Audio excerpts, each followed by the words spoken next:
Fala pessoal, hoje esse vídeo vai ser um pouquinho mais longo, porque eu vou ter que trazer um racional por trás dele e o final tem a ver com a gente rir da gente mesmo e como isso impacta os nossos estados mentais, emocionais, etc.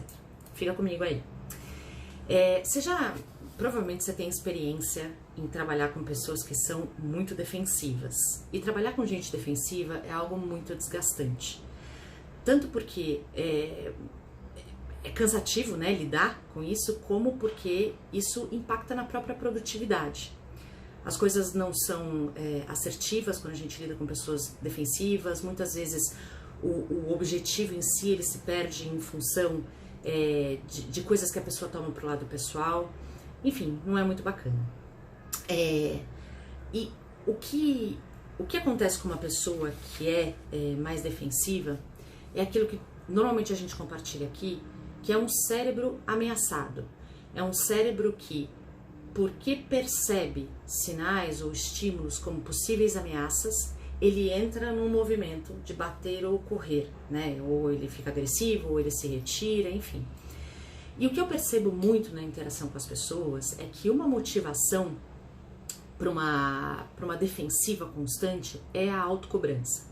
Pessoas que se cobram demais, o copo delas já está tão cheio que qualquer questionamento externo, às vezes uma simples pergunta soa como um questionamento, porque o filtro dela já está tão voltado para a cobrança, né, que o copo transborda.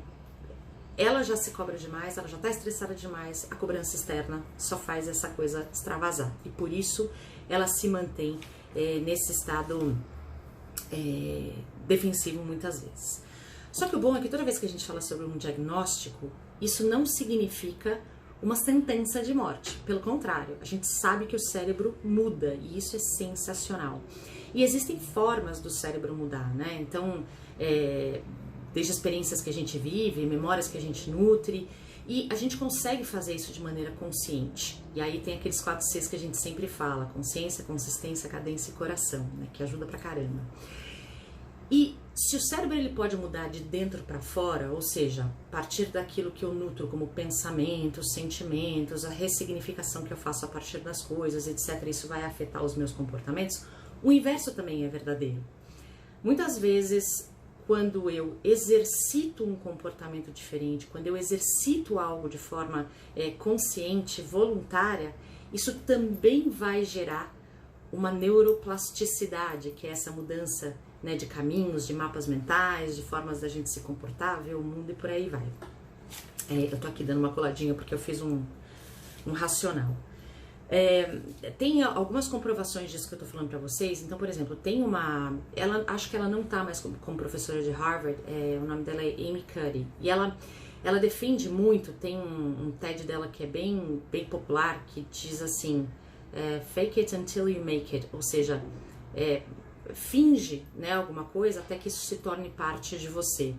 E de fato, quando ela fala isso, talvez apesar dela não ter uma base tão científica, o fato é que, por exemplo, quando você usa a imagética ou a visualização em esportes, ou mesmo quando você vai se preparar para uma determinada situação, em medições, né, com medições cerebrais, é possível ver que as mesmas áreas que são ativadas quando você está lá fazendo a coisa efetivamente, elas são ativadas, talvez numa intensidade diferente, quando você está imaginando aquilo, visualizando aquilo.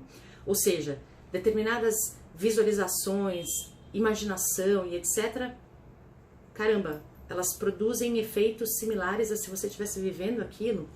E tem estudos que mostram que, por exemplo, também essas análises, né, de imagem cerebral e etc., mostram que, deixa eu até voltar um pouco, tem uma área do nosso córtex pré-frontal, que é o esquerdo, que ele está associado a emoções positivas, a atividade, a proatividade, etc. É um lugar que a gente vê que é ativado quando esse tipo de emoção existe e vice-versa. Então, existem estudos que mostram que o simples fato de você sorrir, voluntariamente sorrir, que essa área do córtex pré-frontal esquerdo é ativada, né? Ou seja, não começou de dentro para fora, começou de fora para dentro. E toda vez que a gente ativa uma área do nosso cérebro, aquilo está gerando neuroplasticidade. Se você faz isso consistentemente, aquilo vai virar uma transformação do seu cérebro. Aí, então, estamos falando até agora, né? Falamos sobre a pessoa que é defensiva, por que ela é defensiva e o fato de que a gente consegue alterar o nosso cérebro.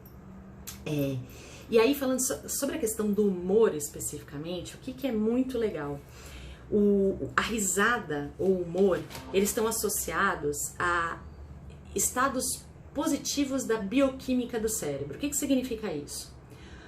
Hormônios como o cortisol, do estresse, né, reduzem a nossa saúde, as nossas defesas naturais do cérebro aumentam, tudo isso associado ao humor, à risada, né? E aí tem até, eu peguei aqui um livro que eu gosto, que é o Rewire Your Brain, do John Arden. Para quem gosta de neurociência aplicada, é bacana isso aqui, ó.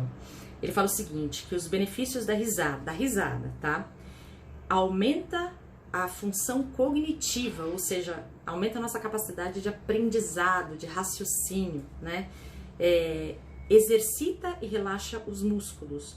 Momentaneamente, aumenta a batida do coração e a pressão sanguínea. Reduz os níveis de cortisol. Aumenta a atividade das células de defesa do corpo, né? Eu tô falando assim porque tá em inglês, então aqui, ó, o cérebro não consegue trabalhar tão bem. Chega a alterar a expressão genética, olha só. Estimula a dopamina e aumenta a longevidade. Aí tem aqui, ó, benefícios psicológicos do humor. Reduz a ansiedade, reduz o estresse, reduz depressão, aumenta a autoestima, aumenta a energia e esperança e aumenta o senso de empoderamento, né? Inclusive tem o Albert Bandura fala que a crença da autoeficácia, que tem a ver com essa sensação de eu posso, né?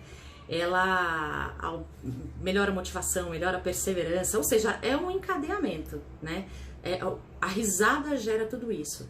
Então vamos lá, juntando todas essas peças, a questão é a seguinte: se você é alguém que se cobra muito, tá na hora de começar a rir mais a respeito de você mesmo, né? Isso não significa ser menos responsável, mas é levar as coisas um pouco menos a sério, rir mais da sua humanidade, das suas falhas, dos seus deslizes. Por quê? Porque isso vai, inclusive, te ajudar a gerar mais alianças, você vai ter estados mais produtivos mentais, sem contar, você vai ter mais disposição e mais saúde. Então é isso, eu criei todo esse racional, falei que ia ser um pouquinho mais longo, só para te explicar por trás, porque não é papo de abraçar a árvore, ria de si mesma, aquela coisa que a gente vê em livro de autoajuda, não. Existe uma base científica por trás disso, então começa hoje, a partir de hoje, pisou na bola, começa a rir de você mesmo, com responsabilidade, mas perdoe-se mais e ria mais de você mesmo. Você vai conseguir tomar melhores decisões e sair melhor daquela situação do que você imagina. Tá bom? É isso aí. Qualquer coisa a gente tá por aqui. Tchau!